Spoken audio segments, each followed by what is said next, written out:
Arestado ang isang binatilyo matapos maaktuhang sangkot sa iligal na pagsusugal at nahulihan ng hinihinalang tuyong dahon ng marijuana sa Barangay Manggahan, Pasig City. Ang report mula kay Patrolwoman Ivy Corporal.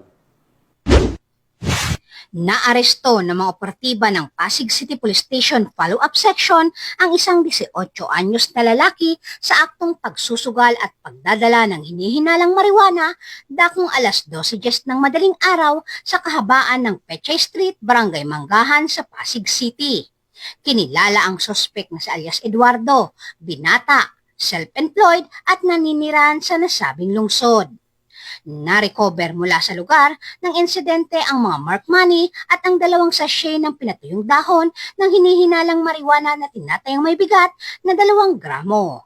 Dinala sa Eastern Police District Forensic Unit sa Mandaluyong City ang mga ebidensya para sa laboratory examination at sasampahan ang sospek sa kasong paglabag sa Presidential Decree 1602 o Illegal Gambling at Section 11, Article 2 ng Republic Act 9165 o Comprehensive Dangerous Drug Act of 2002. Mula dito sa Metro Manila, ako po ang inyong PNN correspondent, Patrolwoman Ivy Corporal, alagad ng batas, tagataguyod ng balitang pulis.